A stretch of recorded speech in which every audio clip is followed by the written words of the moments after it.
Chapter 11. Paying the Price. The true barbarians have been beside us all along, hidden just out of reach. Were they influencing us, even then? 27th of December, 2033, 1:52 p.m. Folder Dominion, Eternal Library. Mana signature, C50984. Physical location, Phobos. The man's voice shocked me for many reasons. Least among them was that I'd only been around women for months. Not because men couldn't have done the mission. Space Force was full of amazing talent, but every kilogram cost fuel, air, and water. Most of all, every kilogram cost money. We didn't need to be the best. We just needed to be the lightest among those that were good enough. Being 5'3" has advantages, and I used to say that as a joke. A man's voice up close was a surprise. Since liftoff, as light lag became more oppressive, every discussion with men became less of a conversation and more like an email exchange. Think, compose a response, hit send, wait ages for a reply. This voice was far too emotional to be a NASA briefing, and too sorrowful to be one of our families. 12,000, he cried, voice heavy with loss. He corrected himself, like he could not tolerate imprecision. 12,200 years. My first thought was that he was insane, that he'd been alone too long, and this all-powerful system had kept his body moving while his mind shattered. Military training kicked in. If someone says something utterly ridiculous, immediately look for weapons and for exits. Something about the number 12,200 clawed at my mind. It felt too precise to be an exaggeration, and 10,200 BC wasn't a date that echoed through the history books. I'm no historian, and I think it might have been a pretty mundane year near the end of the last ice age, just before the widespread uptake of primitive agriculture. Then, I remember the system overlay I'd seen when I'd entered this realm. There was a time factor of 6 to 1. 1/6 of that number was 2033 years ago. A time so important, we started our very calendar with that year. Who the hell was I talking to? My nerves wouldn't let me concentrate. My mind wandered, latching onto things I could understand. The smell of the air, as dry as ancient paper preserved in an archive. I could smell dust, old leather, and the faint metallic tang of ink. I stood stunned as he spoke of damnation and how unprepared we were. His voice came in broken fragments, as though it had been so long since he last spoke, he'd started to forget how. Was this man sane? Days ago, I'd have confidently said nobody could survive even to 1% of that age. But days ago, I hadn't fought four-dimensional tentacled monstrosities or visited realms with non-Euclidean topology. And now, I own such a realm. Who are you? I asked cautiously. I used English without thinking, and he seemed to understand just fine. No one has ever stood on this moon before us. We'd have seen them. Call me Shimon, he answered. The name wasn't quite Simon. It sounded older, an ancient name with a deep past. He looked at me like I was an illusion that would dissolve if he blinked. His gaze flickered from my face to my wings and back again. Even I could see he was full of questions. Last of the 14 who stood defiant. Tell me, did the Imperator fall? No, wait, your presence answers that. If he'd won, we'd all be dead. That name again. Imperator, Caesar, Augustus. Octavian. He's so unimportant in our histories that a week ago, I didn't even know his name. I answered truthfully. I filed the number 14 away. It clearly meant something important, and I had no idea what. Shimon made a sound that was half laugh, half cry of relief. His knees buckled and he fell to the obsidian floor, kneeling. The book never left his hand as relief swept across his face. We did it! Obscurati damnatius! My Latin, recently sharpened by the system, offered several translations. Condemned to obscurity was literal, but I preferred a more poetic idiom, cast into the dustbin of history. I stepped closer, not out of bravery, but because I needed to know about this man. His robe looked like it would disintegrate at a touch, yet it had endured longer than all of our society. The book looked ancient too, but intact, as though the library itself protected it. He shook more as I approached. His shoulders rose and fell in quick, shallow breaths. I volunteered to die here, he said. The calm in his voice demanded attention.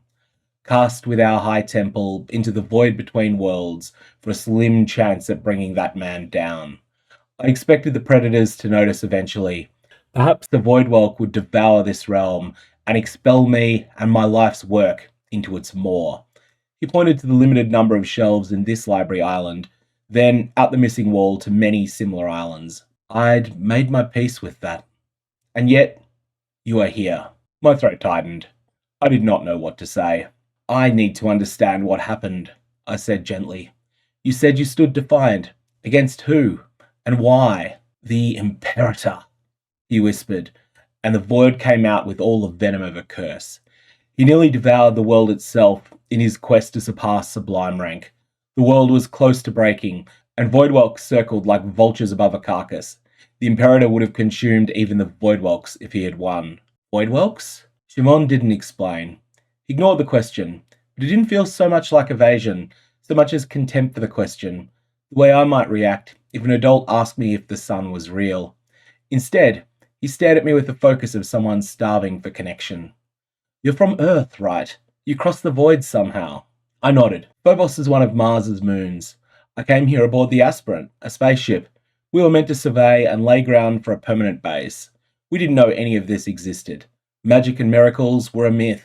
Folded realms entirely unheard of. I've never heard of Phobos, or Aspirants, or spaceships? He said the last word slowly. Mars, though. That's what you call the fifth brightest of the stars that wanders across the night sky, correct? The red one, with its companion Deimos, a speck too small to see until our senses expand at B rank. His curiosity made talking to him a joy. He could see Deimos from Earth with the naked eye, but knew so little of space that talking to him felt like conversing with a superpowered toddler. So in the past, you could see Deimos, but not Phobos? I asked. Phobos is the same type of companion, a moon, but it's bigger. It's closer to Mars, but larger and brighter. It should be easier to see than Deimos. Perhaps my time was different to yours, Shimon answered calmly. But let us speak of Earth. Who rules the world now? A new Imperator? I gave a confused laugh, sharper and too loud for a library. No one. At least, no one rules globally. We have about 200 countries, with the United States of America and China the biggest. I'm from the USA. There hasn't been a single empire for a long time. He waited, eyes fixed on mine, expecting more. I thought a while, before expanding. The closest thing to world rulers are the two most powerful heads of state, the President of the United States and the President of China. I continued. They're administrators rather than emperors. Each has little personal power, but commands the loyalty of millions who will definitely fight for them, and hundreds of millions more who might. There's other powerful countries too. Russia, United Kingdom, Germany, and Japan among them, but only two superpowers. Shimon struggled to process this information. It struck me that might makes right was so central to his life experience that he could fathom no other way. Anyway, he interjected finally, you've answered some questions. Let me do the same for you. I can only imagine much has been forgotten about the fabric underpinning magic and miracles. A dozen questions and more surged to mind, but perhaps the least useful escaped. Why did the system pick me? I asked, unfurling my wings. Shimon's gaze lifted. I can see you have 3 miracles, he replied. You must speak the language of power. Latin? Yes, I spoke it poorly days ago. Since we landed here, my grasp of the language became far better, and each time I command in Latin, it changes reality. Yes, we fought to seal this magic. Only someone speaking the language of power near our physical seal could break it. Near our physical seal. The words hit me hard as puzzle pieces clicked into place. Was Phobos once part of Earth, before being jettisoned into the yawning abyss of space? We placed our seal on our high temple, on the outskirts of Kibera, he said. I'd definitely not taken enough history classes to recognize the name. Then, we used the last of our magic and everything we could siphon from the Imperator's weapon to jettison the entire mountain it stood on towards the stars. We hoped the Voidwhelks would eat it, and that would be my end. But I would stand watch, a last line of defense, should any Imperator loyalist catch us quickly. And at my level of power, it's hard to kill me. Time alone cannot do it. I shuddered at the thought of such a fate, such a sacrifice. What are these Voidwhelks? I asked again. Shimon's eyes hardened, not with anger, but with caution. Tell me more of how you came here. That will help me explain what threat they pose. Is this to be a trade of information after all? I don't mind a trade. It's not how I thought this conversation was going. I tried to explain it all as simply as possible. There's a joy to teaching. Before the Math Olympiad and academia consumed my teens and 20s, I definitely considered a career teaching. I spoke of the laws of Newton and Kepler, of inertia, Hohmann transfers, delta V, and mass ratios. He kept asking more. He wanted specifics, and every word felt like it fed some long-starved part of him. We spoke for almost an hour, delving into ecliptic planes and launch windows, specific impulse and fuel economy, orbital injection, and gravitational assist. He asked intelligent questions, but had no context to understand the details of our electronics or propellant chemistry. Still, he soaked it all up. Finally, his tone shifted. "And what of the void between?" he asked. I blinked. Between what? Between the worlds. He spoke as though afraid of the words, worried that merely naming space would summon eldritch terrors. The silent region where magic dares not tread, where the Voidwhelks rule. I understand that your machines can handle distance, but how do you handle the predators? A chill crept down my back. I don't know what a Voidwhelk is. Space, our word for what you call a void, is just incredibly empty. He studied me for a long time. I wasn't lying, and I was pretty sure he could tell that. But his stare was the one you'd give a child who said they would go and dance on the freeway. Then perhaps you have not been seen by them yet. Be thankful. My head filled with too many questions at once. Are they dangerous? His voice dropped to a whisper. They always. Hunger. Dread took all the available space in my mind. If space predators and magic were both real in the past, did the return of magic mean the predators had returned too? I pushed that thought from my mind. It was a problem for later. I shuddered, forced myself back to practicalities, and told Shimon of conditions outside. There's no air once we cross this portal threshold. On Phobos, you can only breathe through your bound folded realms, unless you're in the airlock on the Aspirant or our surface base. There's no pressure either, so your insides will fight to escape your body. This was dealing 1 point of damage per minute to me, but it's much more deadly for those without magic. 1 damage per minute will be no threat to me, Shimon stated with a nod. I hunted for survivors in the magma fields at Gomorrah. I can handle bad air. Gomorrah. Magma fields. It rang a bell that I dared not ask about. For at least the 10th time in 2 days, I wish I'd taken history for longer at school. We'll be stuck here for months before we can return to Earth, no matter what happens, I said. Hohmann transfers, launch windows, and all that fun stuff. The faintest smile appeared for a moment. Windows, he repeated. I like that. You've taken the terrors of the heavens and tamed them into a timetable. I guess we have. I glanced towards the torn edge of this long island in the library, towards the void outside. There's something else outside, something worse. I did not intend to use the access key to this realm yet. I had to open it to flee a high-powered folded realm that was chasing me across Phobos. Describe the shape of this portal, Shimon entreated. We call the shape of this portal an octahedron, I said, pointing to an exit from the Eternal Library. The wireframe shape hovered there, lines of pale light intersecting at precise angles.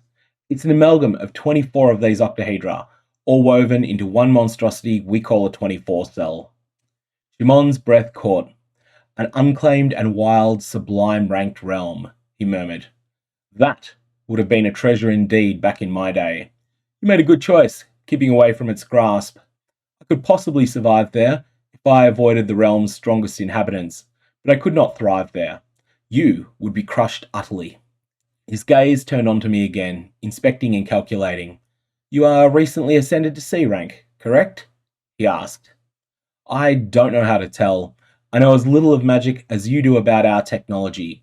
My sheet lists my class as Arcane Skirmisher D rank, if that is what you're referring to. Interesting, Shimon said slowly. Your aura surpasses the D rank by a lot, especially that weapon you carry. His eyes flicked to my hip. Some sort of hand crossbow, right? The system calls it that, I answered. We call it a handgun. It uses chemistry and precise engineering to do the same thing as a crossbow, with much more power. We mass produce them, and over a third of the people in my country have one. Shimon visibly flinched.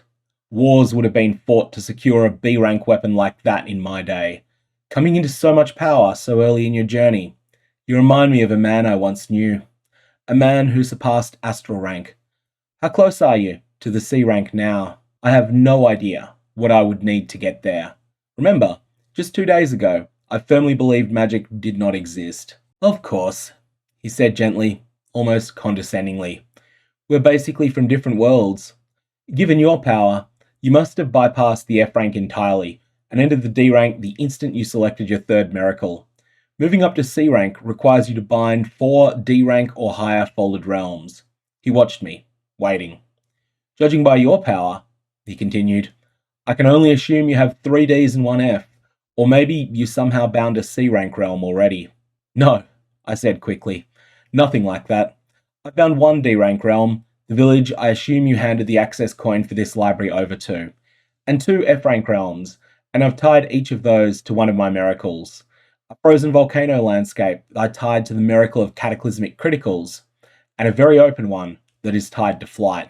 You have the miracle of flight already? Shimon's shock was so raw, it made him look younger for a moment. That should not be possible. Not prior to astral rank, or rarely at brilliant rank, with direct intervention from a quest. His eyes narrowed, not at me, but at the universe itself, as though he was trying to understand how a rule he had always believed could be broken. His expression shifted to concern. I have to caution you, he said. Never reveal your miracles to others. I'm getting a picture of your world as being much more cooperative than the one I belong to. Cooperating with equals makes sense, but add magic and unpredictable power growth into the equation, and someone whose power you match today may eclipse you tomorrow. He spoke faster now, and the fastest way to get ahead is not to compete for resources with those you regard as equals, he said. The fastest way is to use cunning, guile, and knowledge to seize the far richer reserves of one slightly ahead of you. Many fall at the C rank to ambitious D rank rivals they misread as allies. It sounds like your times were very different to mine, I replied. His words did make sense, and the explanation reminded me of lectures on game theory. In modern days, betrayal was relatively easy. The information era made it hard to get away with. You could only sell your integrity once, and once it was gone, you never got another chance. The consequences for betrayal were the foundation of the military and Space Force, and they meant I could trust Megan and Natalia to always have my back. I have 2 friends stuck in another realm outside, I continued. Here's what I suggest. I detailed a plan. Shimon and I would return to Phobos, find Megan and Natalia, rescue them if they needed it, then bunker down in the Aspirant or Fort Plank. We didn't have enough food or water for 4, but we could get both from Brimfall Village. Shimon listened without interrupting. When I finished, he left out a slow breath. Revenge is strange, he began, before pausing. I had a cause worth dying for. Now, I need to find something that is worth living for. Exploring your world will do, until I find something better. Shimon and I strode over to the exit portal. Lines of light grew, and an octahedron snapped into place around us. The world folded into a point, and then Phobos unfolded in its place. Regolith dust, black and fine, drifted aimlessly in the low gravity. We'd come out right in time for one of the beautiful eclipses where Mars blocked out the sun for an hour. The lack of atmosphere was unpleasant, but not bad enough for me to put my helmet on. I'd already come a long way. I took 2 steps. Dust puffed and drifted, taking an eternity to settle. I was about to take a third when an incredibly powerful force grasped me around the waist, lifted me off the ground and pulled me backwards. The breath I'd been holding was expelled in an instant as the world folded into a point again, and we were back in the library once more. I stumbled and fell to the obsidian floor. Shimon stood a meter away, face tight with concentration. Sorry to grab you like that, he said. I couldn't talk out there, and we were in extreme danger. The S-rank wild realm is still nearby, but I smelled something worse. The idea of smelling anything on Phobos should have been ridiculous, but these were ridiculous times. Corrupted mana signatures, ruptured realms. So wrong, he said. You said you had 2 allies with you? I nodded wordlessly. Then you have 1 enemy, Shimon said, and 1 corpse that has been fed to the void. The obsidian floor tilted, and the library's silence tightened. What do you mean? I managed. My aura sight caught the magical signature of multiple D-rank realms that have been devoured, he said. One stank of betrayal. Cold, rock, ice, and betrayal. My heart skipped a beat. I gave Natalia a realm to bind, I whimpered, the denial in my voice sounding pathetic even to me. It can't have been... Was it Glassfall Cathedrals? Mana signature D41? Shimon cut me off with ruthless precision. D41774 was the mana signature carrying the mark of Iscariot. My knees gave out. I collapsed, wings splaying awkwardly as my feathers scraped stone. The bookcase shadows seemed to lengthen, and I realized with detached horror that I was waiting to hear Megan's voice. Waiting for her to laugh and say this was all a birthday joke. Nothing of the sort came. Instead, a system message taunted me once more in Dean's voice. New melody. Knifed in the back twice. A former party member has turned traitor for the purposes of resisting fear and despair magic. If your resolve is 48 or higher, it is treated as 47. 48. Megan's age, as of this morning. The system could have chosen any number to make its point, but it had chosen that one. A cruel game to say, there is no hope after 47. And what's this about twice? Was there an undetected earlier betrayal? Might it sting later? Who was Natalia working for? What did she know? And who else knew it? The true barbarian had been with me all along.